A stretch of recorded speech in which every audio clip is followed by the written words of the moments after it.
নমস্কার বন্ধুরা, সকলকে শুভ সকাল। আরেকটা নতুন ব্লগ নিয়ে আবার হাজির হয়েছি। তোমরা কেন জানি না তোমরা আমার ব্লগটা দেখছো না। যারা যারা সাবস্ক্রাইবার করেছো তারা প্লিজ আমার ব্লগটা দেখো, আমার পাশে দেখো। ছোটো বোন বা বড় দিদি হিসাবে তোমরা বা বৌদি যারা দিয়ে ভাবে পারো ভিডিওগুলো আমার দেখো, আমার পাশে দেখো। অনেক কষ্ট করে করতে হয় ভিডিওগুলো, জানি সবাই চেষ্টা করছে, আমিও করছি। কষ্ট না করলে কষ্ট মেলে না। তবে কি একটা মেয়ে চাইলে সব করতে পারে। সত্যি একটা মেয়ে দশভূজা। কেন সারাদিন সংসার সামলিয়ে, সন্তান স্বামী সব কিছু সামলিয়ে আবার এই ভিডিও করা, চারিদিকে মানে চেষ্টা করে যতটা পারি চেষ্টা করি। তারপর দশভূজা ছাড়া কি বলা যায় বলো? কিন্তু মেয়েদের কি সম্মানটা অতটা আসেনি, কেউ অত সম্মান করে না। সারাদিন সংসারে কাজ করে যাও, তবেই তার সম্মান, তাছাড়া তার কোনো সম্মান নেই।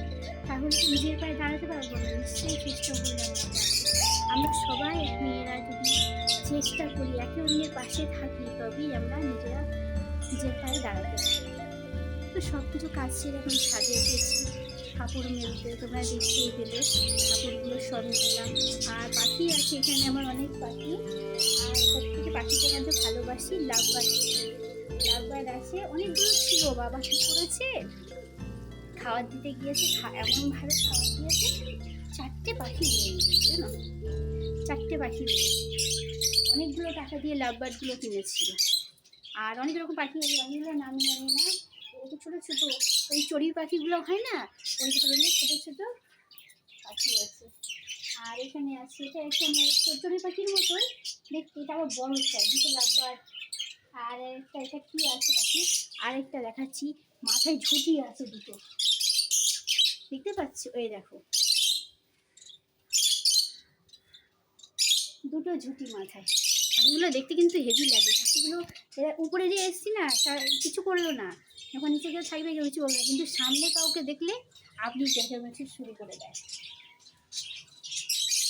কতটা কি সামনে কি কথা বলবো বলতে পারি না, কিন্তু যতটা চেষ্টা করি বলে যায় নিজের মতো, নিজের মন থেকে বলি, সত্যি করে বলছি। কোনো উল্টোপাল্টা কথা বানিয়ে বলি না, যে ভিডিও করবো বলে বানিয়ে বলবো, ওগুলো হয় না আমার দ্বারা। কী করলাম না করলাম নিজের মন থেকে পুরো পরিষ্কার করে বলি। বাবা হাতের সামনে বলতে এসেছে, বলতাটা কামড়িয়ে না দেয়। মেয়ে তো বলতা দেখলে ভয় পালিয়ে যায়, আর বুঝছে। এখানে আমার অনেক গাছপালা আছে, একদিন তোমাদের সঙ্গে শেয়ার করবো, আমার গাছপালাগুলো দেখাবো যে কত সুন্দর গাছপালা বাবা লাগিয়েছিল। কিন্তু বাবা এখন আর যত্ন করতে পারছে না, কেন শরীরটা খুব খারাপ আর হাতে প্রবলেম বেড়েছে। আর গরমে কী করেছে, কতদিন স্নান করেছিল, গরমের মধ্যে স্নান করেছিল বলে না ঠান্ডাটা লেগে গিয়েছে ভিতরে।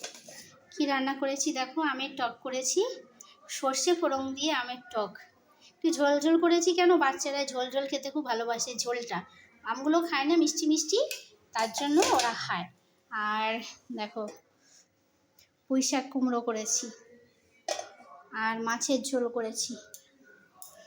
এই দেখো উচ্ছে ভাজা করেছি মাছের ডিম দিয়ে। আর এখানে আছে মাছের ঝোল, সেটা দেখাবো, চলো দেখাই। এই দেখো মাছের মধ্যে একটা ডিম দিয়েছি ছেলের জন্য। এই আজকে আপাতত এই পর্যন্তই। আর রাতের জন্য কি দেখো কি করেছি, রাতের জন্য মটর ভিজিয়ে রেখেছি 1 হাঁড়ি।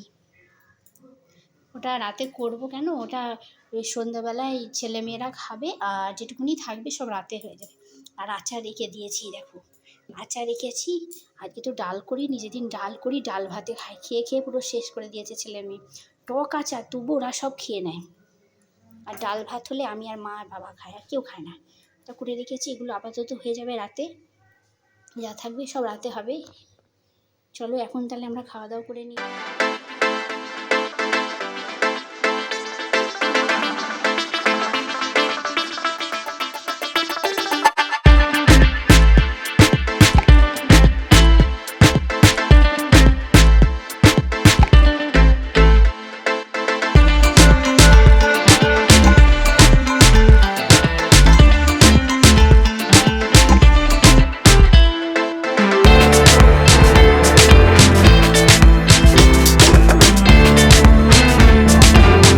কি করবো, তাও গোছানো হয়নি কাজের চাপের কারণে। তো এখন কি করলাম, কাপড়গুলো সব গুছিয়ে নিচ্ছি, কুর্তি এদিকে চুড়িদার প্যান্ট যাবতীয় যা ছিল সব একে করে গুছাবো। প্যান্টগুলো ছিল সমস্ত কাজের চাপে কী করেছে, আর কাপড়গুলো কেচে সব জড়ো করে রেখে দিয়েছে। আমার মেয়ে কাপড়গুলো পরেছে, একটু বাজারে গিয়েছে, কাপড়গুলো পরেছে, সেগুলো সব খুলে পরে রেখেছে। তো কি করলাম, সব কাচা ছিল ওই ঘরে, আর একটা একটু করে ভাঁজ করে নিলাম, দিয়ে সব একবারে তুলে দেবো। আর এটা কুর্তিটা করে কী করেছিলাম, আমি শর্ট করেছিলাম কিছুটা, আর শর্ট করার পর আর ধুইনি। তারপরে সব সকালে উঠে সব কাচলাম, একটু সার্ফ দিয়ে কেচে তারপরে আমি সব ভাঁজ করবো। আর এদিকে বিকালে এত রোদের তাপ ছিল যে কাপড় তুলতে যেতে অনেক দেরি হয়ে গেল। তা কী করলাম, 5টার দিকে গেলাম, তখন রোদের তাপটা অনেক কমে গিয়েছে। তার জন্য দেরি করে গিয়ে আমি কাপড়গুলো তুলে একটা একটু করে আলমারিতে রাখতে গেলে তো দেরি হবে। তো তার ওর বাবারও কাপড় ছিল, ওর বাবার একটা গেঞ্জি কেচেছিলাম, ওটা ঝুলিয়ে রেখে দিলাম আলমারির সাইডে, কেননা ওটা তো পরবে বিকালে আবার, তার জন্য আলমারিতে তুললাম না। আর দুটো কুর্তি বার করেছিলাম, দেখো এটা আমি অনেকদিন আগে কিনেছিলাম, কিছুদিন আগে দীঘায় ঘুরতে গিয়েছিলাম, তার আগে এটা কেনা ছিল, ওটা কিনে পরিনি। দীঘায় গিয়ে পরেছিলাম একদিন দুদিন, তারপর আর পরা হয়নি। তা একটু শ্যুট করতে গিয়ে কিছুটা পরেছিলাম। তো সব গোছানো হয়ে গেল।